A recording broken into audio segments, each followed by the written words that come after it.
I got to think of a good way to bring us into this episode. Okay. What's an organic way? It could just be this. Like you could just start the recording right here. We don't have to have like this. This is like we're already on right now. You know, like you don't have to have a funny Woody way. You know, it's so meta. It's already organic. You know, it's episode 2 and we're in the organic intro meta. Yeah. How you doing, buddy? I'm doing good. I'm learning how to record a podcast. How about you? I'm good. I don't have to do shit, so my life's great. You do everything for me. I don't know. I don't know how to do recording. I don't know how to do microphone setup. I just go la la la la la. I get free podcast fun. It's just that easy. The dream. It's just that easy.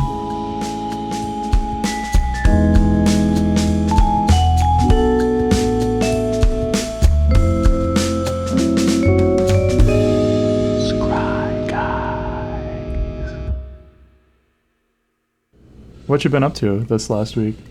I've been good. This week has been very busy, very busy. I did, like I said, I think on the last episode, thought I was going to do 3. I ended up only doing 2 store champions. Or no, I thought I was going to do 2 store championships and a standard showdown, which is for the Squall and the Ultima. And I ended up just doing just the 2 standard store championships. And I got 5th and 6th, or 6th and I don't remember, but I got my top 8 promo, which is all I cared about. And for anyone who is wondering, the entry fee is usually like anywhere between $15 to $20, and the top 8 promo, which is a Death Shadow, is worth more than the entry fee. So you're already EV it's worth positive. More than 20? So it was 30 wow. 2 weeks ago, but now it's 20. And it might even be, I mean, I'll look it up right now. Death's Shadow Scryfall. I just love this art so much. And for the viewers out there, I just wanted it so badly because I might play a Dimir Death Shadow or a Grix. And I'm looking even at a Grixis version of a Death Shadow. So today on 0721, it's currently listed for $18.25. Holy shit. Yeah. That's pretty good. Yeah, I feel like these Final Fantasy promos seem like they'll probably only go up in price too, since the Final Fantasy collectors are always after them. Yes, I agree. How much is that? Actually, wait, let me see how much the Preordain is. Have you seen the Preordain, the art for it? Yeah, I got a playset of them actually. Oh, you did? Okay. Like the game store had extras, so I picked them up. They gave us all out 4 for free. It doesn't even have a price. There's no price on it for TCG Player right now. I don't get it. I don't know. I'm assuming it's worth nothing. The city of... Probably, yeah. Did you know that the City of Brass is worth like $300 or something? It's not. Is it actually? People were saying it's worth a lot of money, but like obviously that's what everyone's after at these tournaments. But like, I don't think it's still $300. You know, I'm looking at it right now to see, but my internet is being stupid right now. City of Brass. I only know this because okay, this is sort of a brag, but so I made it to the finals of the store championship here, right? And we realized that the promo was super expensive. We just like kind of knew. We didn't actually know what the price was. And we were like, oh, I guess we got to play for it. But then one of the guys who had gotten knocked out in quarterfinals, I guess is like a Final Fantasy collector, and was like, hey, if you guys want to split, I'll just buy it from you right now. And you guys can, like, I'll Venmo you each half the price if you want to split the prize. Wow. And we were like, well, let's look up how much it was. And it was going for $300, and he was like, okay, I'd buy it for $250. So he just Venmoed us each $125. Wait, that's actually crazy. You just got paid the fuck out. What? You did not tell me I this. know. It was insanely lit. You texted me earlier this week that you won, but I didn't know that, like, you just got paid out like that. Like, that's insane. Because it's not going to be that price in 2 weeks. It's going to be less than that. I feel bad if the guy, like, got ripped off, but I mean, I'm happy that I got $125. If he's got the money to just shell out on one card like that, it's probably chump change to him, you know? Yeah, fair. It's currently, so on Card Market, it's going for 250. I believe that's the symbol for euro, but I don't know, I'm probably wrong. Is it like an E with some lines through it? No, it's a C with some lines through it. Yeah, that's the euro symbol. Okay, all right. See, this is how uncultured I am. We're Magic players. We're super cultured. What do you mean? Yeah. What did you play Dimir? Oh, yeah. So I was playing Dimir Midrange, my GOAT deck. I love that deck so much. My finals opponent was on Is It Prowess. And actually, so we just played it out for fun. We actually ended up playing, I think, 6 total games. And it was, I think, 3-3 at the end. So it does seem like that's a pretty even matchup. So, and I'm going to talk about my rants and raves about how people... Are we talking about Is It Cauldron or Is It Prowess? This was Is It Prowess. So the deck I think he was running the version that had like one single cauldron in it, just for funsies. This is the version that I played this weekend. Okay, so I need to. I'm gonna rant and rave to the public here, right? So if you go on MTG Arena or any of the websites that show you all the decks, for whatever reason, no one has taken the time to just separate that Is It Prowess and Is It Cauldron are two humongously different decks, by the way. They're the really? only cards that are the same are Cauldron and fucking Vivi. Like nothing else is the same. But like all these decks, funny. like, or all these websites, when you go to any of the top 8s or any of the MTGO challenges, it makes them the same. And that really sucks for me because like I have to sift through all of the Cauldron decks to see. This has been happening to me the last week. I have to sift through all the Cauldron decks to see which one is actually a Prowess deck that I can like look at and compare my list to. But I just ended up making my own list at the end of the day. Good for you. I feel like that's the most fun way to play Standard anyway. Yeah. All right, should we get into the episode? Sure. Let's do it. All right. Hi, everybody. My name is River. Fuck, I didn't think of a fun fact again. Yeah, it's over, bro. I already have a fun fact about me this week is... I'll use the one that I didn't use last week. A fun fact about me is that I'm a psychiatrist. Okay. So I give people drugs for a living. Wow. We love drugs. We love drugs. Okay, I was going to do a different one, but I'll match yours, actually. My fun fact is that I'm a therapist. So he gives people hugs for a living. No, that's... Well, you can. I think that's something therapists should use very sparingly. Because that can be... You might get fired, depending on... Well, no, I don't... I think I think... I'm not here to talk about therapy, but I think physical touch can sometimes, like a pat on the shoulder or a hug, can be correct and beneficial in the right places. But anyway, moving on. And yet this guy refuses to ever physically touch me. GG! All right, so this week we're going to start out with just some spoilers from the new EOE set. The set has pretty much been entirely spoiled at this point, and so I think we have a decent sense of which cards at least have a chance of mattering in the meta. And then once we talk about the cards that we think are interesting, we'll get into a more deep analysis of what we think the meta itself is going to look like, both with the addition of all these new cards from End of Eternities, or Edge of Eternities, and also with the loss of everything from rotation. Do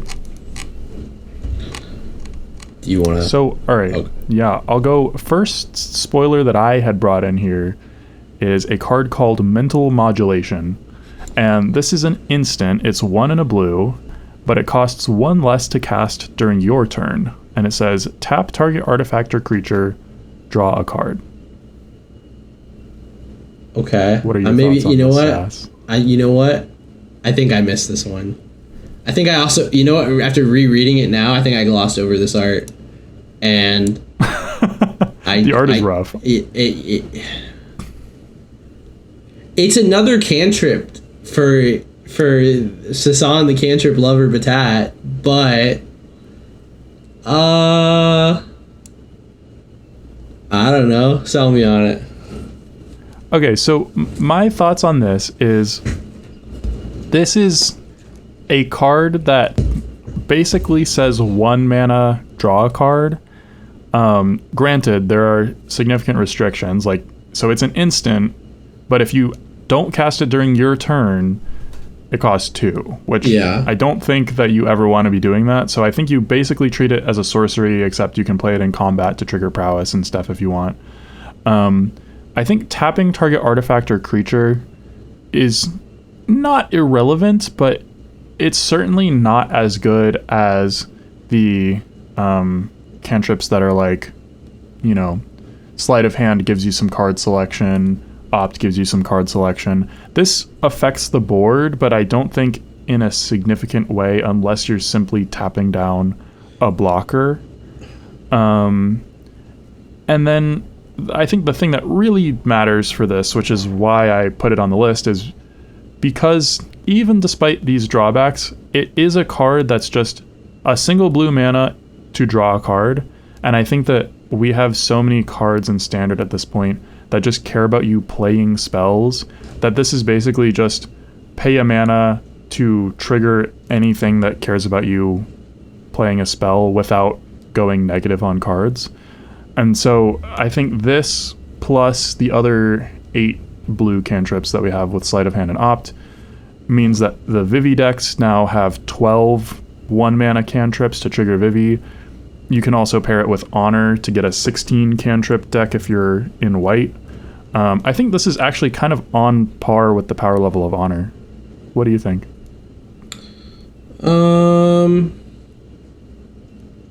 Yeah. I mean, I'm liking where you're going with this because, like, you know, I wanted to build the deck, and maybe we'll talk about it later in this episode. Blue-white, specifically for Honor. But now that I'm seeing this, I'm like, well, I guess you don't really need to. And now I can just have 12 cantrips in red. Or is it? Yeah. You can just stick to Vivi and is it with... How many cantrips does Phoenix play in Pioneer? Do you know? I think that they play 12, if I remember correctly, because they play Consider. You know, there's a simple way to figure this out. Let's look it up. Yeah. Gonna go to our old friend MTG Goldfish. So they play 4 copies of Consider, 4 copies of Sleight of Hand, and 4 copies of Opt. So they do play 12. Interesting. Yeah, so maybe this is, you know, a shitty 4 extra copies of a blue cantrip. Interesting. Okay, you kind of got the gears turning. Maybe my brew for later is completely irrelevant because of this. Like, Rip. Damn, maybe I just play 12 cantrips. But I don't know how I'm going to feel about playing 12 cantrips in that deck. I'll be honest. I don't know. Maybe it's just good, though. Like, maybe it's just so good with Vivi. I don't know. I think it's worth some testing. Yeah, I mean, for it sure. It does synergize well if you have, like, a huge Vivi and then they leave a blocker up for it, and then you just tap down their blocker and smack them in the face for, like, a 10, 13 Vivi. Yeah. This art sucks. He's like, is he throwing? He's like throwing a little pie. Is that like a little alien pie in his hand? Like, what is that? I think yeah, it's like an alien face. I'm gonna on read a mint. Can I read the flavor text for the viewers? Please. Ilvoy. Wait. Ilvoy. Oh, okay. That's the name of the. Okay. All right. Ilvoy nervous systems are decentralized. Even as one part runs calculations, another might contemplate the depths of Earthros. What the fuck does that mean? Do you know? I have no idea what they're saying. We're not lore nerds here. Neither of us read the stories. GG. Nope. Okay. All right. Let's move on. You want to pick another one? Yeah. Let's talk about. Do we want to do the same thing where we go back and forth from mine to yours, or should we just go through yours and then go through mine? You pick whichever one is calling to you, whether it's yours or mine. Let's talk about Hymn of the Faller, because you know me, I'm a big lover of drawing cards, and drawing 2 for 2 is pretty cool. Like, Knight's Whisper the card was a dream card for me when I was playing Coffers in Modern, but I don't know if this card can get there. Like, sell me on this card, because as much as I love Knight's Whisper, I don't think this can get there in Standard. But you tell me. Really, I actually put this in the show notes because I thought you were gonna sell me on this. No, I don't think there's enough things in Standard that, like, what triggers Void, right? Like, if this is just 2 mana Surveil, draw, lose 1, this is awful. Let's read the card for those who haven't seen it. So. Sure. Hymn of the Faller, it's 1 and a black for a sorcery. It says surveil 1, then you draw a card and lose 1 life. But it also has Void. If a non-land permanent left the battlefield this turn or a spell was warped this turn, you draw another card. So it's baseline 2 mana surveil, draw, lose a life. if you void, it's surveil, draw 2, lose a life. And I mean, I do think that if you are voiding, it looks really good. Like a 2 mana draw 2 that also surveils, I think is very strong. Yeah. The critical question is like, how consistently are you getting the void trigger? Yeah, I mean, what... So the things that trigger void in standard that are super cheap are, I guess, like, you know... I don't even know, bro. Like, I have no idea. Like, I think that's the issue with this card is, like, I'm sure this is going to be a draft all-star. Like, they wouldn't just be like, yeah, we're just going to print a very, like, easily... Like, we're not going to print an easy Night's Whisper in standard. Like, they're not going to do that. Like, well, here I'm pasting another screenshot into our show notes that I think goes well with this. Sure. Which is Umbral Caller Zealot. Yeah, I saw this. Yeah, 1 and a black for a 3/2, and it's basically just a free sack outlet. It says sacrifice another creature or artifact to surveil 1. Maybe this goes in the Orzhov, like these 2 cards go in the Orzhov Raise the Pass combo deck. Oh yeah. Maybe this is like, these are good cards that are really good for, like, maybe this is the card draw source that is better for the Sephiroth's Orzhov Raise the Pass deck that isn't Enduring Innocence. Because that's literally, I think that and Caustic Bronco and Sephiroth are the only ways that deck draws cards. So, like, maybe you want this instead. I do think Umbral Caller Zealot looks really, really strong, though. Like, really, really strong. Like, I agree. I think this is going to be... They really are pushing, like, we want Sacrifice to be a thing in draft. I don't know how good this card is in Standard, though. Listen, man, I think... Oh, go ahead. I'm sorry. Go ahead. I don't know that Standard has had a early game free sack outlet that we've seen in recent memory. Yeah. And so I think that we haven't seen the potential of like a sacrifice deck because there just haven't been easy ways to sacrifice things. Yeah. But I think we do have a lot of cheap creatures. Like in Foundations, they had a whole sacrifice synergy thing with the commons. And then like we now have like Sephiroth, which is very powerful if you have a sacrifice deck. So I mean, I think it's something that you could test. I don't know that it's going to be like top tier meta, but maybe it's, you know, tier 3 or something. I could see someone figuring out like some like curve of like some way to like curve Umbra Call Zealot into Sephiroth and like somehow like get the Sephiroth flipped and get the token like on turn 3. I could see that happening, but I don't know what one drop would do this. Yeah, I don't know, because there's no Gleeful Demolition. I don't know. I listen. I love that you put him in the faller here, but I don't see it. I don't. I wish this card would be good, but I don't see it. I love the art. I love the black cards in this set. I'm a black lover, but I don't see it. I think the official Scry Guys ruling is going to be a thumbs down on him of the faller. Then. Yeah, I think so. All right, next let's go. One that I want to hit on real quick, because it's related to the blue cantrip deck, is Gigastorm Titan. So this is 4 and a blue for a 4/4 with no abilities. So that's obviously bad. But it costs 3 less to cast if you've cast another spell this turn. So if you've cast another spell, it's a 2 mana 4/4. I hear you.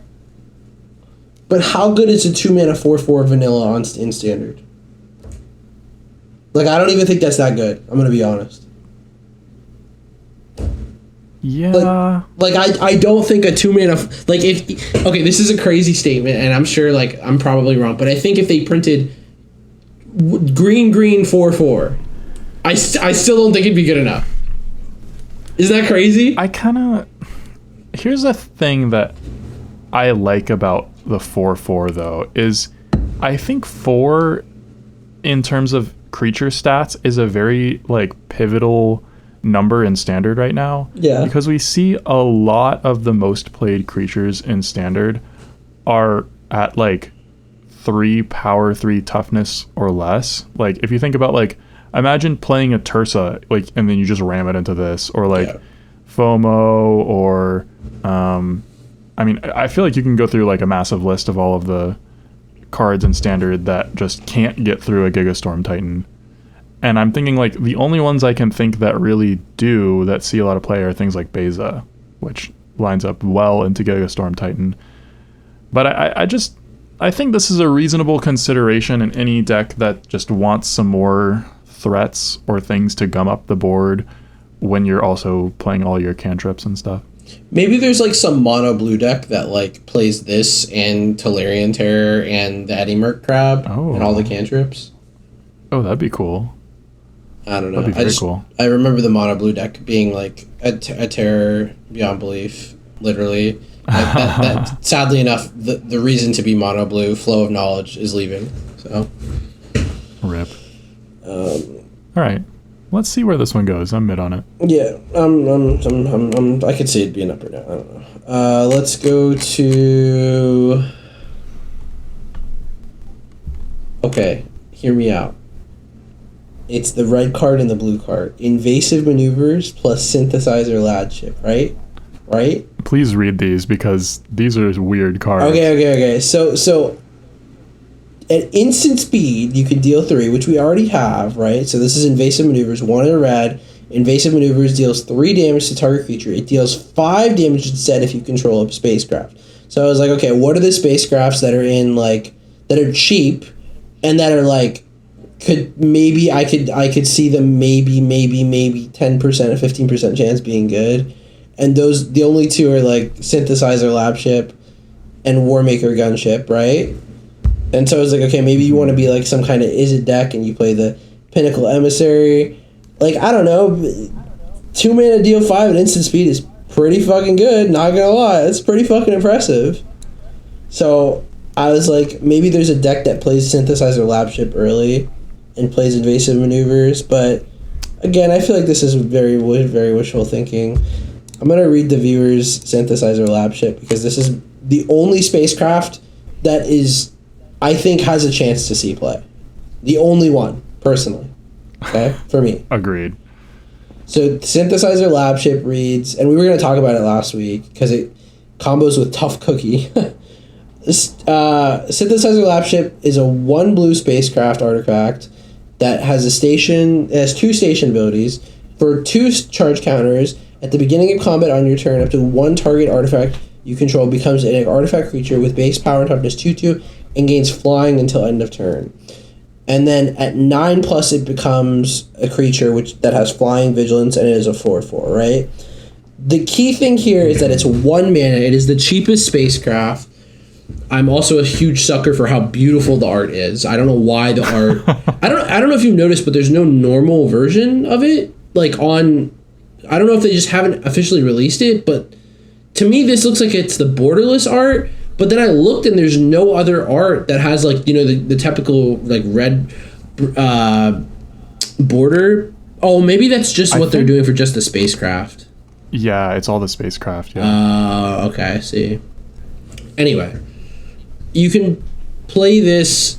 So I was thinking this would be the best card to play with Invasive Maneuvers because Invasive Maneuvers cares about spacecraft, and this is a really, really powerful removal spell. When we're having, like, removal is another discussion that we might have later in this, but I think if you play Synthesizer Ladship on 1 and Tough Cookie on 2, you make the food a 2/2 after you crew Tough Cookie, or station Tough Cookie onto it, and then, like, you have, like, a 2/2 flyer in the air.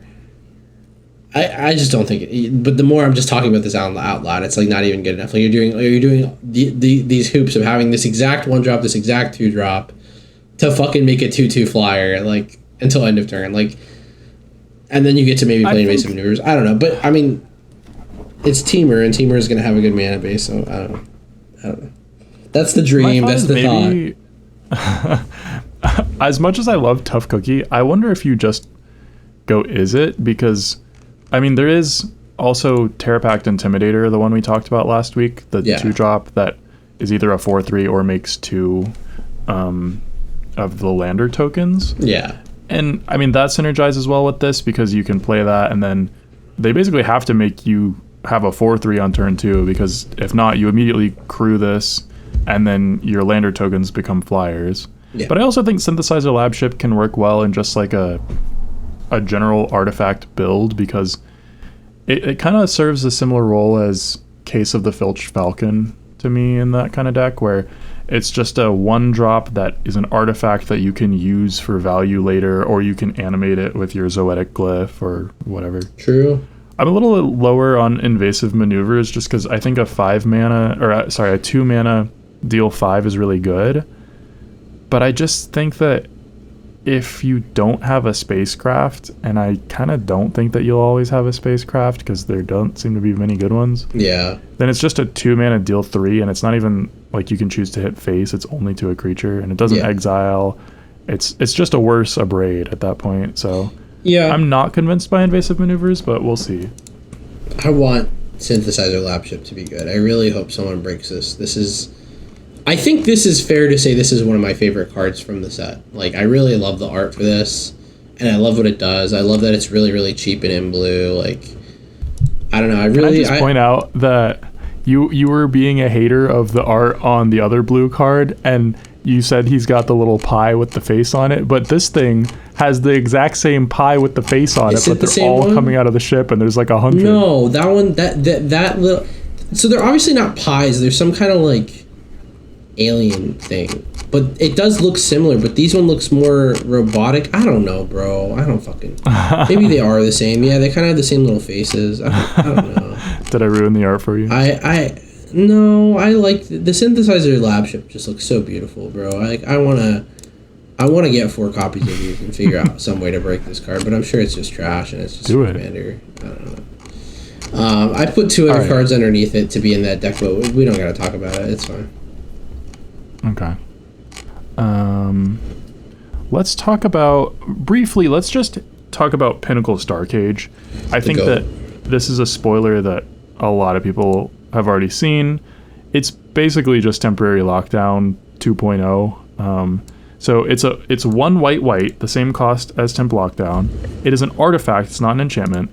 And when it enters, you exile all artifacts and creatures with mana value 2 or less until this artifact leaves the battlefield. So it's functionally the same as Temp Lockdown, except it only hits creatures and artifacts. It doesn't hit enchantments. And then... and yeah, keep the enchantments part in mind, because that's going to come back later in this episode.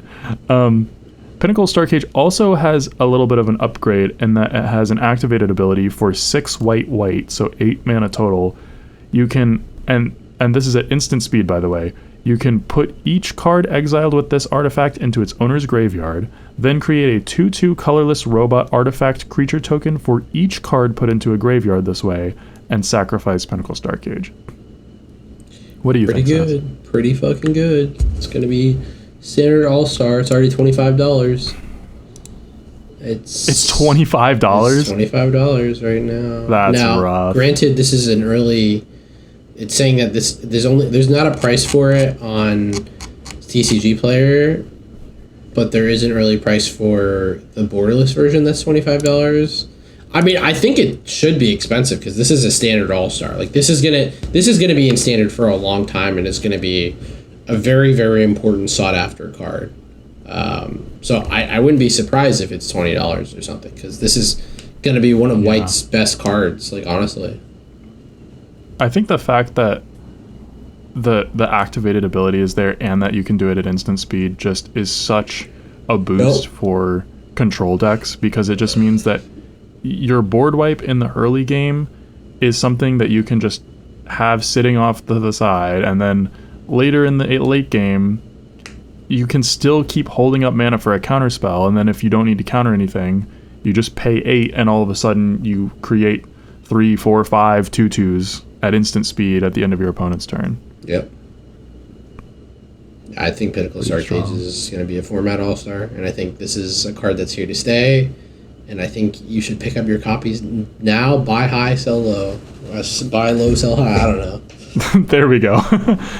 I think the Scry guy's ruling is A+, format defining card. I think this card's insane. I don't know. I hope I get one on pre-release if I go.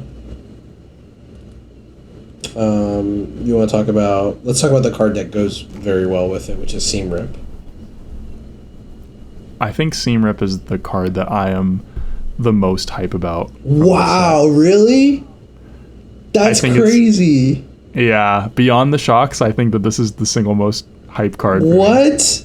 I guys, I sent this to River saying like this is like, I was like, there's another Premier White removal other than the other 1-mana one that gives Ward 1, but I actually have come down really hard on that card. Actually what my experience here was okay. Sass texted me, hey, there's a really great white 1-mana removal spell. And I was like, okay, whatever. He didn't send a picture. So I was just like, sure, I'll file that in the back of my mind. And then like 3 days later, I finally got around to looking at the spoilers. And I was like, holy shit, what is this? And then I was like, oh, this is the card he told me about 3 days ago that I didn't bother to go look at. It's got a really cool art, too. I really like the art. It does. It's very whimsical. All right, we should reveal what this card is. Do you want to read it? Sure, yeah. So it's Seam Rip is a 1 white enchantment that says when this enchantment enters, exile target non-land permanent an opponent controls with mana value 2 or less until this enchantment leaves the battlefield. So the card that was leaving, which I think, you know, the card that I most compare this to is Ossification, which is leaving. But this is 1 mana, and it's CMC 2 or less. The other card that this also reminds me of is, which is also leaving, is Elspeth's Might, and from the previous rotation, Knockout Blow. A cheap, like this is the anti-aggro card, honestly. So I think those are good comparisons, but I think an even better comparison is that this is almost identical to Portable Hole. Oh yeah. Which is the exact same thing, a single white mana, except Portable Hole is an artifact that has this effect. Mm-hmm. I think that, I mean, we've seen Portable Hole be played in Pioneer. It's been played even in Modern and Control decks. Like, Portable Hole is a very, very powerful card. And I think the fact that they're bringing this into Standard is really, really relevant. This can basically be a 1-mana removal spell that hits the whatever the Premier 2-drop is. It can hit a FOMO, it can hit a any of the new like 2-mana things, it can hit any of the mice. Yeah.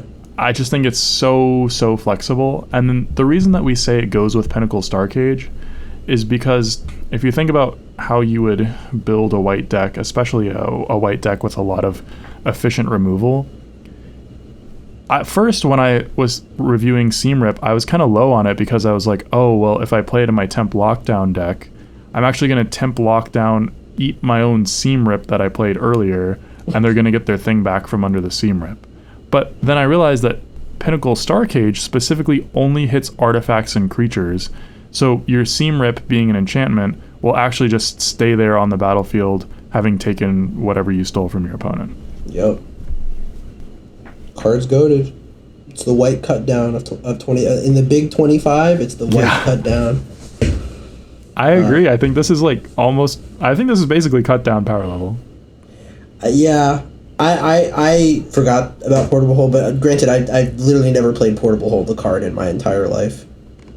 I think I bought one when we were thinking about playing Pioneer for a little bit, and then I like literally never played it, and it sat in my binder forever. But yeah, that is a really good comparison because you're right. It's very, very similar to Portable Hole. Yeah, I think this is also another format all-star, and honestly, I'm not gonna lie, this set has so many uncommons that just seem so good that like pre-release seems like such a good like experience right now because like I don't know, this set I've never seen a set that just has so many uncommons that I think have so much potential. Specifically uncommons. Really strong. Well, speaking of uncommons, let's talk about Edge Rover. Yeah. When I pointed this card out to you, you were like, what? Like, no way, bro. I know. My brain had to do a somersault reading this because I was like, it just seemed so wrong that they would print this card. To be Edge fair, Rover, I don't think it's as good. I don't think it's as good as like we're making it out to be. Like, I actually don't think this is going to see any play personally, but I'm sure someone will break this and find a good home for it. Anyway, go ahead and read it. I'll give you my pitch for it. So it's a single green mana. So again, a 1-drop. We're seeing, yet again, despite Wizards saying that they learned their lesson about pushed 1-drops after the ban announcements, we still see them pushing 1-drops. So this is a single green mana for an artifact creature robot scout, and it's a 2/2 for 1 mana. It has reach, and it has when this creature dies, each player creates a lander token. So it's a 1 mana 2/2 with reach that has what you'd think is like parity. When it dies, each player creates a lander token, but I think generally that's an upside for you because you are the one who's able to build your deck with this text in mind. Right. And so the reasons that I think this could see play is, first off, a 1 mana 2/2 is just already a very aggressive card. So if there is any sort of green aggro deck, which it seems like there might be, I think this is a very strong 1-drop for it, which green aggro has not had at all in the past. I also think that because it's an artifact creature, it's particularly good in the Gruul Delirium decks because it puts 2 card types in your graveyard. This could also see play in a ramp deck where you play this, it's an early creature, you block something, and then you have your lander token. And then also, I think this notably really fucks Dimir midrange because Dimir runs a lot of cards like Spyglass Siren and Deep Cavern Bat, which rely on being these little tiny flyers that can just peck in at your opponent and trigger your Enduring Curiosity or Ninjutsu your Kaido. But this is a 2/2 with reach, so you can just play your 1-drop and then have it sit there and just stonewall your Dimir midrange opponent the entire game, which I think is a pretty notable effect for a 1-drop. Yep, that's a good point. I do think it's crazy that we have a Greek card that it looks like it's overstated, but then like if you put this next to Cecil, it's like, was it really overstated? And also like, why is black like the more overstated like creature card, like not green, the color that's supposed to have overstated creatures? I don't know. The art is fucking sick. Point. I love the art. Little rover dude, he's just at the edge of the world. The world's exploding. He's just like, yeah, I'm just gonna scan shit. Charting the edge, one scan at a time. I love that flavor text, bro. The flavor text team, every time, just banger after banger, bro. I don't know, man. Like, we need to give the raise to the people who make the flavor text and the art. Like, I don't know. It's too clean. It's too clean. All right, I think we just got a few more. Which one do you want to talk about? Let's do...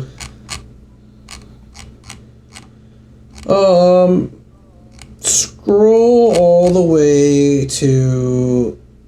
So let's just do it in order. Let's do Depressurize and Dual Sun Technique. We'll do... not those two together, but just one at a time. So... Sure. Right now, I'm not going to sell you on this card. I just thought this card was interesting because I don't think I've ever seen card text like this before. Like, literally ever. And I wonder if there's some way in the future this will be abused. I don't think this is going to be a better removal spell than anything we have. I just thought it was interesting, right? 1 in a black, instant speed, target creature gets -3/-0 until end of turn. Then if its creature's power is 0 or less, destroy it. I've never seen that line of text. I just thought it was really, really interesting. That is interesting. And it's also, I feel like, very flavorful for a card that's like somebody's like spacesuit depressurizing and killing them. Yeah. And this does actually kill a lot in standard. Like, notably, this kills Kaido if they haven't plussed it. This doesn't kill Enduring Curiosity, but it kills like most of like the low to the ground creatures that like we care about right now. So like, this kills Vivi if like they've just played it, if you didn't let them pop off with it. This kills FOMO. This does kill a lot. Like, I just want to point this out. Again, is this better than what we'll talk about later, the removal discussion? I don't know. I don't think so. I'm leaning more towards no. So I think that for almost every card in standard, I would rather remove it with nowhere to run. But you make a good point with Vivi. Like, this can kill a 3/6 Vivi, which is pretty strong. Yep. But I mean, you can do that with a lot of 1 in a black instant speed spells. So yes. I don't really expect this to see standard play, but it's an interesting effect. I don't think so either. I think this is going to be a draft all-star, though. I think this is going to be an insane card in draft. Yeah, I agree. people were talking about dual sun technique a lot on my Twitter feed, and like I saw some like posts on the subreddit about it, and I don't think this card is good, but I want you to try to sell it to me. Like, is this card good? Am I missing something? Like, I just don't think this card. The salesman brought out a car for me and said, "Hey, you sell this to me." Yeah. This is 1 and a white for an instant. It says target creature you control gains double strike until the end of the turn. If it has a 1/1 counter on it, you draw a card. So 2 and a white to give a creature double strike, I think is like, it's one of those cards that I feel like it's hard to like convince people how to evaluate it, because you look at the ceiling of this and you're like, oh, I give my giant thing double strike, that's awesome. But like for 2 and a white, that's a pretty forgettable effect.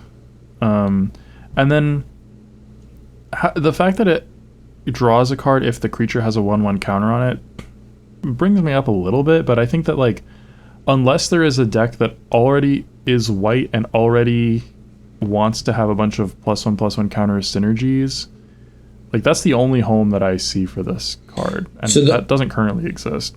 I think the highest of high for this card is Tifa. Like, okay, I think you have a dream scenario of like you put this on Tifa, you play one of the lands that triggers and double landfall, or you do the Spring Bloom Druid thing, right? And this thing is double strike, fucking 2000 trample. I don't know. That's the highest of high I got with this card, I'm gonna be honest. And you have to meet the conditions of having the land Tifa surviving the turn you drop her, which happens. I've been seeing that mono green deck. I'm happy to let the kids dream. I've just been seeing the mono green deck a lot. So this is when I saw this, I was like, this seems pretty good with Tifa, but again, who knows? I'm such a hater of the mono green deck, but I think that's because it just feels like a free matchup with Dimir, which is what I've been playing. Yeah. You just remove their threat and then they don't do anything. Yeah, and to me, it feels like a free matchup for prowess too, because we have even cheaper removal spells to deal with it. I just don't think it's a great deck. I mean, tournaments have been showing results with it, but that just baffles me. I just think they just get the lucky turn 3 kill a bunch, or like the stars align, but like I don't know. I just feel like this deck is just so.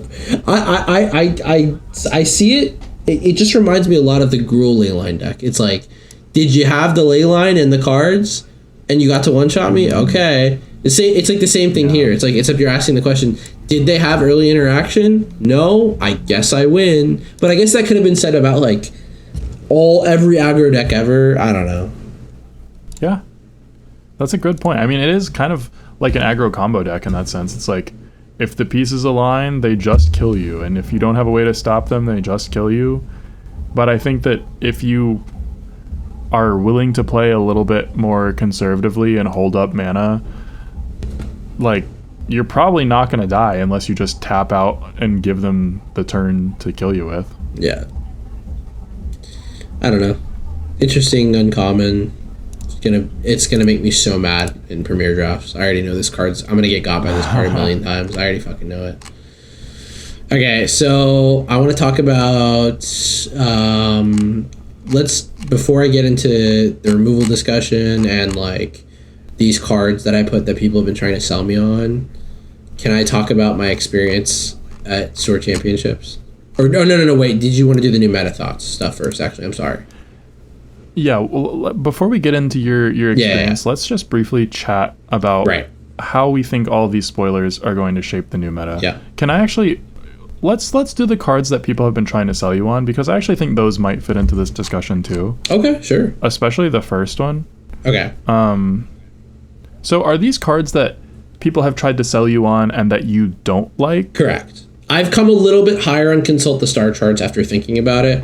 But the other two, I just don't think are good. I don't see it. I really don't. Okay, I've actually come significantly up on Consult the Star Charts, which is 1 in a blue for an instant. It also has kicker for an additional 1 in a blue. So you can either pay 1 in a blue or you can kick it and pay 2 blue. And it says you look at the top X cards of your library, where X is the number of lands you control. Put one of those cards into your hand. If the spell was kicked, put 2 of those cards in your hand instead, and then put the rest on the bottom. And originally I was thinking about this as like, well, either you play it on turn 2 and it basically says Scry 2, draw a card for 2 mana, which sucks, or you play it on turn 4 and it says Scry 4, draw 2, which is identical to the front half of Memory Deluge, which was pretty good, but it doesn't have the flashback. And so I was like, okay, this seems kind of mid. I think the thing that I failed to conceptualize until more recently, though, was you're looking at the top X cards of your library, where X is the number of lands you control. So if I cast this for 2 on turn 7, I'm spending 2 mana to basically scry 7, draw a card. Yeah. And I think that is actually really, really strong in a deck that wants to go late, because that basically means that the kicked version is much stronger than Memory Deluge, because you're able to, say you play this on turn 8, you spend 4 mana to scry 8, draw 2 cards, you find exactly what you want. One of them is Wrath of God, you wipe the board, and then the other one is your win con that you play the next turn. Yeah. And I think this also functions really well alongside Shiko and the Jeskai control deck, because you can play this early, and then when you Shiko it later in the game, it's basically Shiko says scry 5, draw a card. Well, So I think it has potential. When you I don't actually know the rules on this. When you Shiko it, you don't get the option to play it for the kicker for free, because kicker would be putting it as CMC 4, and that wouldn't work with Shiko because it's CMC 3 or less. Is that how it works? Let's read Shiko. So Shiko says, exile target non-land card with mana value 3 or less from your graveyard. Copy it, then you may cast the copy without paying its mana cost. Is kicker an alternate cost or an additional cost? I don't know, bro. This is gonna sound sad, but I think this is the first time I'm playing with kicker, like actually kicker. Like, I know it's like an old mechanic and people meme on it, but like, okay, for background, I've started playing during I think we talked about it last episode, but I started playing in paper during MH2. So like, I haven't actually played with kicker ever, which is kind of sad. So from what I'm understanding from just looking this up, kicker is an optional additional cost that can be paid when casting a spell. So I believe that if you Shiko this, you cast the spell for free, and then you have the option to kick it. Okay. I mean, it's another option that you can do when you exile it, Shiko. But yeah, I think the being able to see so many get to pick to your best 2 is really, really good. I see why people are comparing this to Memory Deluge. I just think the low of when you just have to play it for 2, you're gonna I don't know. I feel like I'm gonna wish I had Dreams of Laguna instead of this for the low 2 mana part, or even Deduce. Like, that's the things you compare it to, because it's just an impulse draw, whereas like Deduce, you get the chance to draw another card later at instant speed, and Laguna gives you better card selection. But again, this is a really good instant speed card, and the highs of this card are going to be insane. And let's face it, River, I'm just so stock up pilled that I can't see. I'm blinded by stock up the card to be able to be open to this card. That's really the main issue here. I more so think that you can play a deck that runs stock up and consult the star charts. Yeah, I know that. Yeah, and this is what we have a friend who went to Store Championships with me. His name's Josh. He was trying to sell me on this card. Other people, I forgot who it was trying to sell me on the other 2, but Josh was trying to say you play like 2 of these with 4 stock ups and like maybe a blue-white control deck. He was telling me about like this Sultai control deck he was brewing, which I think actually seems really interesting, and maybe that's a discussion for another time. But I'm willing to be open to. Last week I was very low on Consult the Star Charts, and now I'm like, I want to try to be open to like, okay, this is probably a better card that I think, because so many people are hype about it, and like people are comparing it to Memory Deluge, and like they're seeing something I don't, and there's a lot more people out there who are way more experienced in Magic than me. So like I feel like I'm in the out crowd on this card, and I need to like maybe like open the blinders up a little bit to consult the star charts. We'll see how it plays. I mean, only time and experience with it will tell. But Yeah. I think it is worth testing at least. I personally think that it's going to be good. Yeah. Do you want to talk about? Okay, I'm down to. I was gonna say I'm not super high on the other two, so we could skip those if you want for the sake of time. Yeah, real quick, can we just talk about 0 Point Ballad? Like it's awful, right? Like you're not gonna pay that much. People are saying like you pay 1 or 2 and this looks good in like a Dimir control deck. We can skip Tragic Trajectory, but I do want to maybe touch on 0 Point Ballad. So 0 Point Ballad is X black. It says destroy all creatures with toughness X or less. You lose X life. If X is 6 or more, return a creature card put into a graveyard this way to the battlefield under your control. So the dream is you play this as a 7 mana board wipe and you reanimate whatever the best creature on the board is. Right. I think that's a little bit of a dream because you're also losing 6 life in the process. I think that this might see sideboard play as like a low cost sweeper against aggro, where like if you play this for 3 or 4, you probably kill all the like small aggressive creatures on the board in a go wide deck. But I don't think that this is on the power level of any of the like 4 or 5 mana wraths that like white has, for example. See, but even then, like maybe you just want to play Malicious Eclipse, but I get Malicious Eclipse is -2/-2, and it doesn't even see that play much as it is. But I don't know. I agree. Hey, buddy, you want to know what else is 7 mana and it's probably just a dream? The End Stone. No, I believe in the End Stone. Nope. We're gonna be 5 weeks from now. I'm gonna play it with consult the star charts and draw so many cards. 5 weeks from now, we're gonna see the End Stone like as a $120 card, and it's gonna be the best card in Standard. All right, let's do your color rankings now. I'm done with cards individually, and because this ties into the discussion about the colors you said. Yeah, so in terms of the new meta, we've seen a lot of powerful cards today and last week. We also talked last week about a lot of the things that are rotating out. So I think that we've had this like little running thing with me and Sass where we try to rank each of the colors in Standard 1 through 5, and like 1 being the best, 5 being the worst. And I think for a while before the bans, we were really like just neck and neck on whether blue or red was the best color in Standard, because blue has Stock Up and Storm Chaser and This Town and Enduring Curiosity and that whole package, whereas red had all the mice, it had Monstrous Rage, it had Cutter, and then we always had white and black kind of tied for 3rd and 4th because of just powerful removal, powerful board wipes and stuff in white. And then green, of course, is always 5th because green sees very little Standard play at the moment. But I think the bans made us reevaluate the rankings, and now the rotation is also going to make us reevaluate the rankings. So, Sess, I'd love to hear like what, after seeing all of the spoilers and thinking through all the rotation, and with the knowledge of the bans, what do you think that the power ranking of each color will be after Edge of Eternities? This is hard, like very, very hard. I'm like thinking about how I'm gonna rank it as you're talking, and I'm like, I don't know, man. Like it's something obviously like I want to say Grixis, but you sold me on white harder, and I think Mardu has a better mana base too. Let's do this as just like the colors 1 through 5 individually. This is so hard, bro. Okay.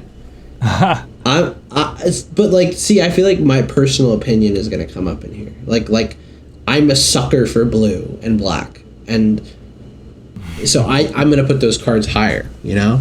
But I could be super opening to like white being super good now. So I'll go ahead and say mine.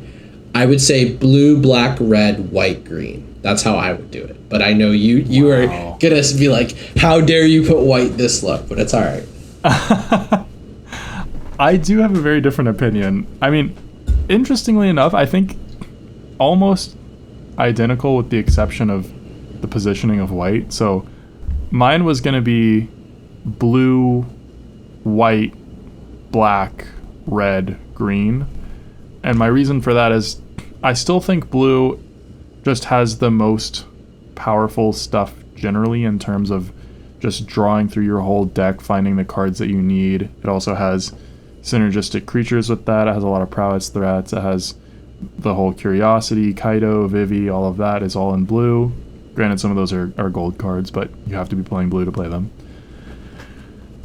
And then for the longest time, like before Edge of Eternities, I would have said that black is the second most powerful because black has so many just very high value creatures, things like Preacher of the Schism or Karsi Revenant that just do so much in a small package.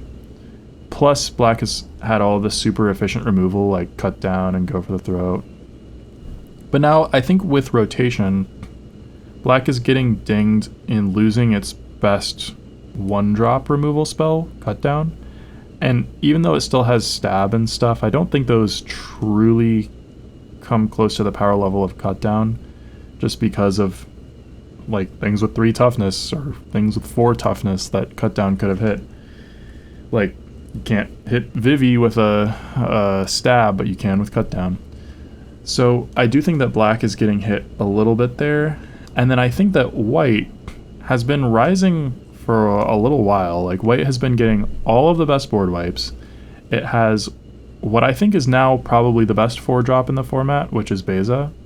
It always had some competition with, you know, Curiosity and Shieldred, but Shieldred's leaving, and Beza just blocks everything. It brings you back into the game if you're behind. Yeah. And this is coming from a person who has played Beza and plays against it a lot, so I feel like I've seen this card a ton on the battlefield. But white is also gaining so much from Edge of Eternities in Pinnacle Star Cage, which I think is just like Temp Lockdown Plus, and in Seam Rip, which I think are both just automatic white staples now.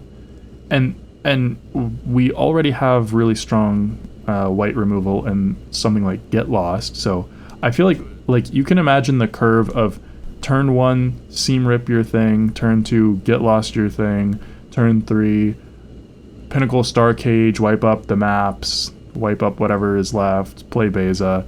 I mean, honestly, that is probably overextending your resources too much, but just the fact that like there is so many super efficient removal spells and board wipes and other powerful creatures in white make me think that white is now going to be the premier support color for any strategy that's like a mid-range strategy that just wants to pack a really strong suite of removal spells, which is the role that black has played for a long time. Yes. And I agree. I agree with that. I'm just a sucker for some of the black cards, but they're rotating, and I think I'll be a sucker for some of the white cards too, because I think I'm just blinded by a Kaido being half black and Cut Down and Go for the Throat, but those are rotating. So like I think, you know, I'll play this format a little bit more and probably rate white higher. I've just, you know, the deep inside of me, I've always been a mono black gamer at heart. That's how I started the game. That's how I love the game. And I know I've now trying almost everything, right? I've come full circle and realized that like black isn't as good as I thought it was, and mono black is like actually like one of the most brain off strategies you can do in standard right now, funnily enough. At least I think so. But yeah. I mean, I still think black is good. I would say black is 3, and then I put red in 4 because it lost so much of its like core package of powerful stuff in the bands, and then still green in 5th. But so interestingly, I think some of this is also going to be influenced by the mana base. So let's talk about the 2 color pairs and which color pairs are going to be the winners and losers of their mana base after rotation. Real quick, I think something we should do, just because I don't want to forget this idea, maybe in another episode we should just say what do we think are the top 5 most individually impactful single cards in Standard. Ooh, that's a good idea for next week. Let's do that. Yeah. Okay, so the 2 color pairs that are getting the shot. Do you want to just go through it how you written down? You take the lead on this actually. Okay, sure. So basically, again, we mentioned this last week, but all of the pain lands are rotating, right. So every color pair loses their pain land. Only half of the fast lands, which are they enter untapped on turns 3 or earlier, only half of those are rotating. So half the colors will keep their fast land, and we're gaining 5 shock lands, but they're not the same as all 5 of the fast lands that are leaving. So there's going to be an inherent imbalance in which colors get more or less mana fixing. So the 3 color pairs that make it out the best, which means they are gaining a shock land and their fast land is staying in the format and not rotating, those are Orzhov, Boros, and Simic. So all 3 of those are going to be, I think, really well situated mana base wise, because they also have the Verge, they also have Starting Town if they want to play it. Now the ones that are, I would say, the next tier are the ones that their fast land is leaving, but they're going to gain a shock land. And I think that's a little bit better than vice versa, because the shock lands enter untapped on any turn, and they also turn on the Verges. So I think shock lands are inherently more powerful than fast lands. And so these 2 colors that are going to gain a shock land but lose their fast land are Dimir and Gruul. And we already see Dimir and Gruul decks seeing play, so I think that's something to keep the eye on. Now, the 2 colors that are not getting a shock, but they're at least keeping their fast land, are Izzet and Golgari. So they're basically staying where they are, except they're losing their pain land. And then the color pairs that are getting really fucked by this, they're not gaining a shock, and they're losing their fast land, so their mana base is going to be significantly worse. Those 3 color pairs are Azorius, Rakdos, and Selesnya. Can I say one other thing that I just think is super important is that we haven't talked. I don't think we've talked about Starting Town, the card, and its importance, because that matters in this discussion. Good point. So, Starting Town is going to be the premier. If you don't have your copy already, get your 4 copies of Starting Town, because it's probably going to go in every standard deck for a really long time. Is the new fast land that just goes in every single. Pretty much, it's probably going to go in like almost every single deck, right? I mean, you tell me if you think otherwise. I think it's like not an optimal land to play because you don't want to be taking the pings, and it also enters tapped later in the game. But I think at the current point in time, like, you just have to play it to get your mana base to be reliable. Yeah.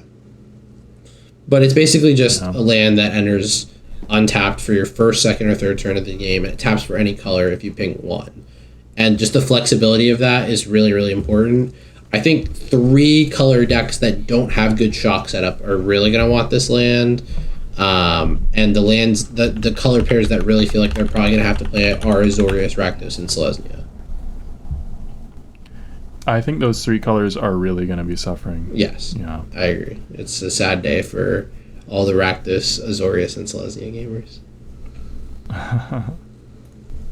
So we also went through and we analyzed the sets of 3 colors that are going to be affected by this, and none of the 3 color sets are making it out perfectly. They all are going to end up with somewhere between 1 and 2 of the shock lands and the fast lands.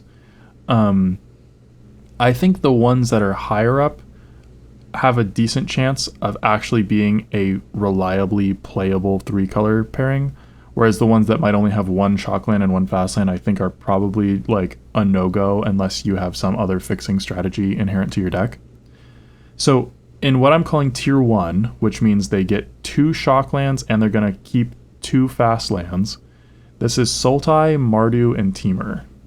And it's hard to assess whether these are going to really see play as 3 color sets because we don't see any of them right now, but it's possible that the additional fixing from the shocklands will allow for decks that couldn't exist previously just due to consistency issues to arise. But so Sultai, Mardu, and Temur are going to make it out the best here. Then in tier 2, which are the ones that are going to have 3 lands, I've divided this into tier 2A and 2B. So 2A is the color trios that are going to have 2 shock lands and 1 fast land. and those are Naya and Esper. Whereas Tier 2B, they only have one shock, but they do get to keep 2 of their fast lands, are Jeskai and Abzan. So Naya, Esper, Jeskai, Abzan are all kind of in the middle. And then Tier 3, the ones that only have one shock land and one fast land after rotation, and which I think that you can probably write off pretty much, those 3 are going to be Grixis, Bant, and Jund. I'm so sad because, like, I think the idea of a Grixis deck, just playing like a bunch of low to the ground stuff, like really efficient shit, drawing spells, really efficient creatures, is something I'm looking at in Modern right now. So like the idea of that in Standard sounds so fun. Can I talk about the Tier 1 stuff real quick? Please. So one thing that I was thinking of when I saw you make this, River says we analyzed, but he did all the work, guys. What else is new? I did this at like 2 a.m. when I was falling asleep. Just So you said there weren't a lot of decks in these colors, but the first thing I thought of was the old Teamer Otter combo deck. Do you remember that? True. Yeah. So like maybe that deck makes a comeback. And then Mardu, I don't. There was like a Mardu like Pixie Esper. There was like a Mardu Pixie deck where they were playing Disturbing Mirth and something else. I don't think that's a real thing though. I don't know. As someone who has played like a shit ton of Esper Pixie, it's probably the deck I've had the most reps on in any other deck I've played in the history of Magic. But the other one I was really looking at is Sultai being so strong because I do think there's a lot of cool stuff from Tarkir that is going to get its time to shine. And when me and River were looking at like the spoilers, there's a really cool rare from Sultai from Tarkir Dragonstorm that we nicknamed. Do you want to talk about our beloved little guy here? Yeah, this is Charles Mingus. Did you put this guy in the show notes? No, I didn't, but I want to talk. But now that I'm seeing this, I want to talk about it because Josh talked to me about like a really good Sultai control deck, and I think he's right because like Rakshasa's Bargain is a real thing, and Charles Mingus is a real thing. So this is Fangkeeper's Familiar. It's a snake creature, which is why we named it Charles Mingus after one of my 2 snakes, whose name is Charles Mingus. Hence my jazz band comprised of 2 snakes, both named after jazz bassists. But Fangkeeper's Familiar is a Sultai card. It's 4 mana, so 1 and Sultai. It's a 3/3 snake with flash, and then when it enters, you choose one of 3 different options. So you can either gain 3 life and surveil 3, you can destroy target enchantment, or you can counter target creature spell. So it's basically a 4 mana 3/3 flash threat that is very versatile and has some removal, has some counter spell, has some card selection all built into it. I just wonder if there's like a deck that like plays Rakshasa's Bargain, Consult the Star Chart. Josh was really selling me on this, bro, and I was like, yo, I think he's kind of going crazy. I think he's kind of right. Like you play that, you play all good removal, you get to play Charles Mingus. You can also play the Black Dragon and the Red Dragon and play the really good Dragon Counterspell and the really good the 2 Exhales, the Black Exhale and the Blue Exhale. And I was like, this actually looks like a good idea. Yeah, that would be pretty dope. I think also one other deck that I'm really excited in with the Tier 1 3-color combos is for Teamer. I was thinking about Teamer. If you think about it, is basically just like, is it splashing green? Yeah.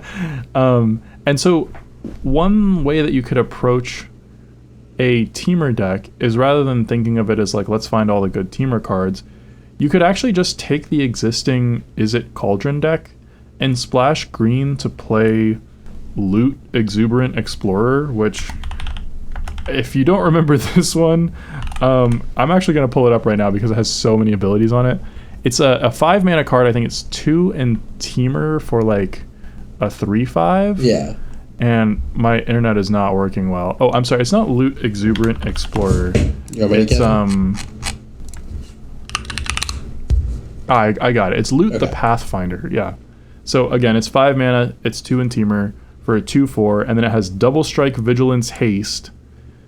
but it also has 3 very, very powerful exhaust abilities. So for a green and tap, you can add 3 mana of any color. For blue and tap, you can draw 3 cards, or for red and tap, you can deal 3 damage to any target. So it's basically like you either Black Lotus, you Ancestral Recall, or you Lightning Bolt as an activated ability. And I think that the ability for the Is It Soul Cauldron deck, which already loves creatures with strong activated abilities to just splash loot, might really push that deck over the edge, especially since it's losing Voltaire and Thrillseeker. I don't want to raid on your parade, bro, but I'm not sold on this. I just don't think that like you can play a 5 mana card in standard because it's just gonna sit in your hand dead. I think eventually you'll get there, but is this worth making your deck 3 colors? Like if I want to make my deck 3 colors, maybe I want to be playing other stuff that isn't just loot, in green. I don't know though. Like maybe it's just so good and just giving your creatures these activated abilities. The 1 blue draw 3, tap and draw 3 is insane. I think the other notable part though that is important to talk about is that you have to tap the creature too. That's true. Like that is a good point. That's a big cost to do in a deck that like sometimes just combos you out. But like the deck is losing Voltaire and Thrillseeker, so like maybe this just replaces Voltaire and Thrillseeker as a way to win. I feel like this makes the deck able to grind so hard. Yeah.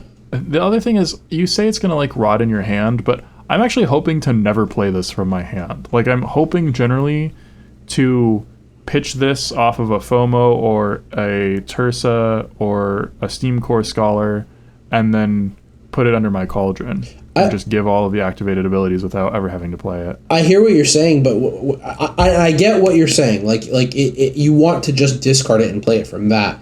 But I think that can sometimes be bad because when you go to sideboard, you're going to have to sideboard out because they're going to bring in Graveyard Hate, and then it's just going to sit in your hand, and then you're being 3 colors for a card that you're just sideboarding out and sitting in your hand.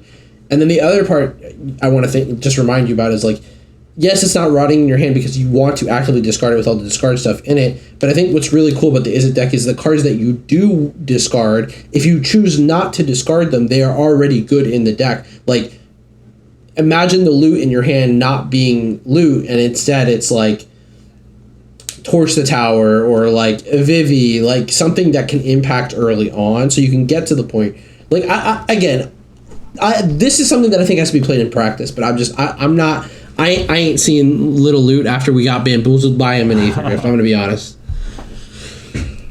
All right, I'm gonna test it. We'll see if it works. We're gonna do testing. You might be right. We're gonna do our testing and come back to this. Like I got my brew too that I want to talk about too. So like we'll put our brews back to back and see if Luke can get there. All right, well, I think that's all we have for the thoughts on the new meta, so we can wrap up with some stuff that Sass brought us. What else did you want to talk about? Yeah, we kind of talked about some of the stuff I wanted to bring in, but I wanted to, like, just do a check. Another friend of mine was talking to me about, like, while I was at these store championships about, like, Esper Pixie maybe being a good thing to come back, and obviously I'm very Esper Pixie pilled. I love that deck to death, like I said before, but like maybe it comes back in more of like a mid-range shell since this is a more grindy meta, and like you play like 1 or 2 tiny joins up, and you're just the things that you are drawing or that you're picking up are the removal spells or the new Ichor Wellspring that is being printed in this set. And also, like, the mana base for it, it's, like, in our tier list, it's in the 2A tier list, right? So, like, maybe it's not that bad to, like, play Esper Pixie again. And, like, yes, I get it. Hopeless Nightmare and This Town Ain't Big Enough is gone, but there is Get Lost. Now, Get Lost probably really sucks in a 3-color deck, but it's there. So, I don't know. I was just thinking maybe there's a chance some kind of, like, Esper bounce deck comes back with the new Ichor Wellspring. I don't know, bro. I'll believe it when I see it. All right, this is my version of loot for you. This is the exact same thing. Okay, I'm gonna talk about my Is It Prowess revelation in my experience. I'm gonna yap for a little bit, okay? Please. Okay, so I had so much fun this weekend. Like, actually, I had a grand old time, bro. Like, I think... So River and I have this meme that, like, I'll never play red because, like, I think a lot of, like, the mono red aggro decks are just, like, really turn your brain off and just, like... And I know that's not the case. There's a lot of thought that does go into those decks, and there's lines, and there's skill in every single Magic deck. But I think the ceiling for them is... He's just a hater. Or the floor. Yeah, I'm just a hater, sure. But we always have this meme that I never play a red deck. So this was the first weekend I played, like, a pretty competitive tournament where I played a red deck. So I played Is It Prowess. This is not the Cauldron deck that we were talking about earlier. The deck is played around, like, the whole point is to play the cantrips, stock up, all the Prowess cards, specifically Vivi, the Storm Chaser's Talent, and Ral. I love Ral. I could go on. I fell in love with this card this weekend, bro. I cannot tell you how many times I won by ulting this card. Like, I think Ral is insane. It is such a good card. It is so hard to kill if they don't have the answer for it immediately. Like, the fact that you play it and it has you plus it and it's got 5 loyalty counters on it if you play it on 4 is insane. So, like, it's not even bad to play when they have one creature already because you just make a chump blocker for it. And even if they find a way to deal some damage to it, it is so easy to bring it back up. So, I just had a great time at the tournament. I really, really fell in love with Is It Prowess. I think it's probably something I'm going to really look at. I actually ended up buying the fast lands for it over the weekend because they had them at our local game store. I'm probably going to look to pick up... It's going to be a pain to my wallet, but I'm going to really... I might bite the bullet, and maybe you can convince me otherwise, to buy the Vivies. It's going to hurt.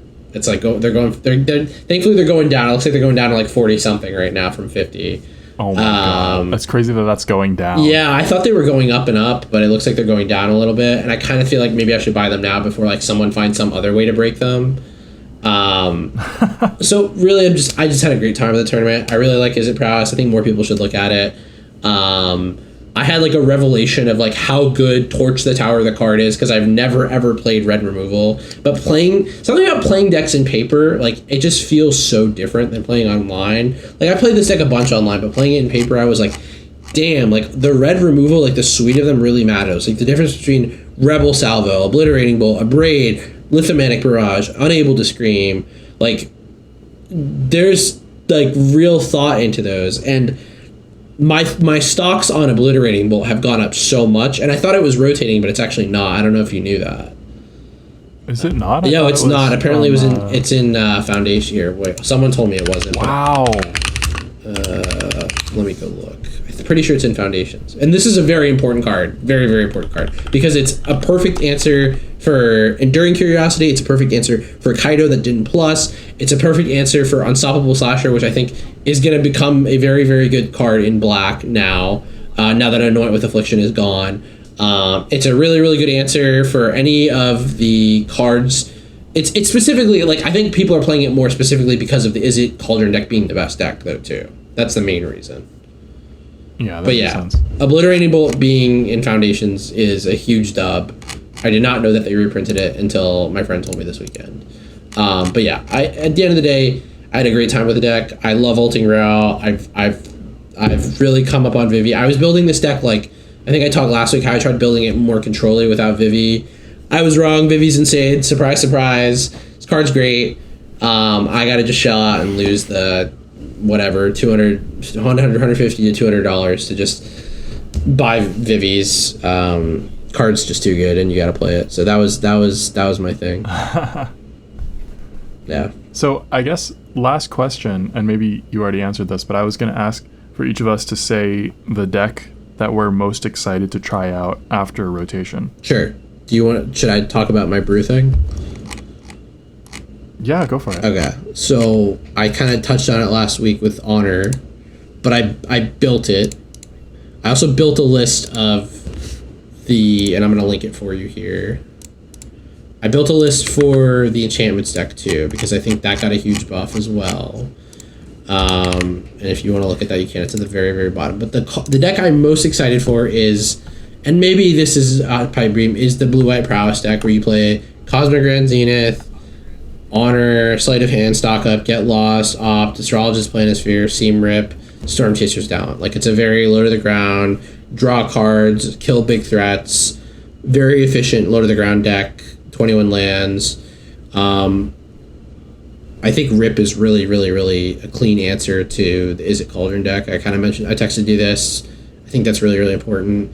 I could see Enduring Curiosity going in this. I could see maybe you running Spell Pierce in this. I could see this being more of a tempo deck and you want to play Into the Floodmaw or Unsummon, or I guess Bounce Off now. I don't know if that's in the form, or Tishana's. Like, I don't know. This is my number one brew. Hands down, I want to play with Honor, Seam Rip, and Cosmic Grand Zenith. You know, it's funny. I rated white lower, but like these are the cards I want to play with the white cards the most right now. So that's where I'm at. It's funny because that's exactly what I was gonna say.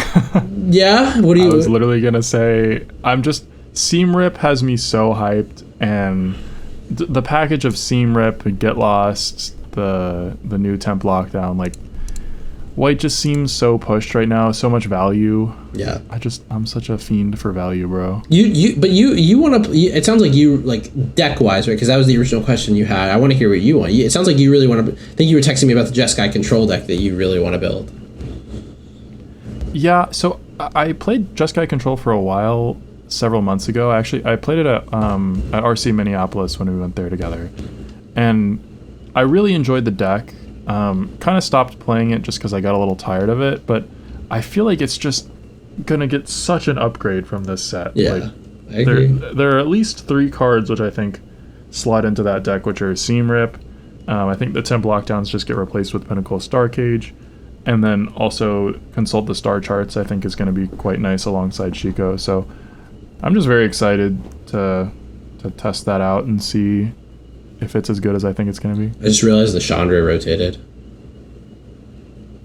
Which kind of sucked. Which one? The Chandra that deck was playing.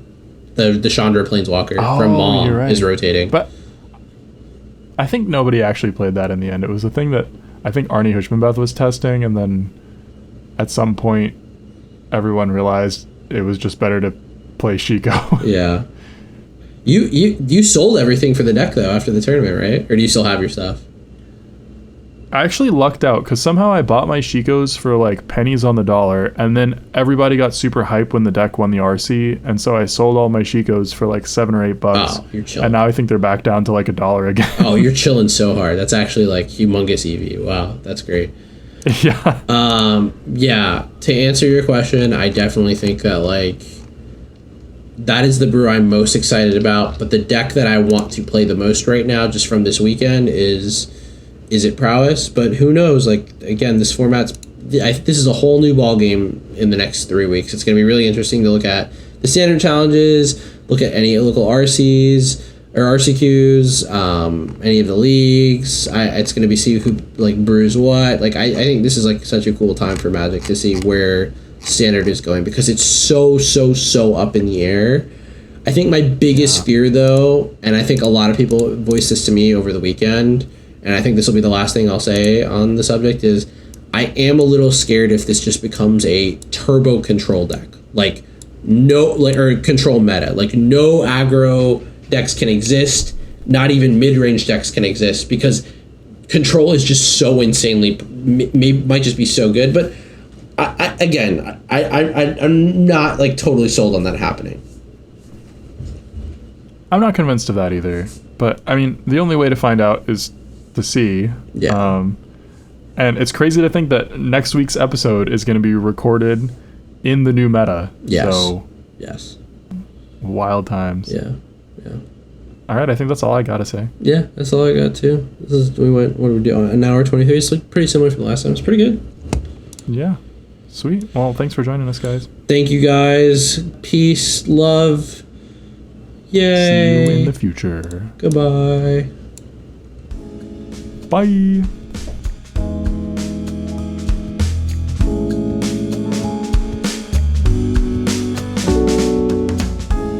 Thank you, everyone, for listening to this week's episode of the Scry Guys podcast. As you can tell, we're a bit of a newer podcast, so do what you can to spread it around, share it with your friends, post it on social media. Basically anything to make us rich so that I can get a real editor and stop doing Sass's dirty work. You can contact us at scryguyspodcast@gmail.com, and have an amazing week.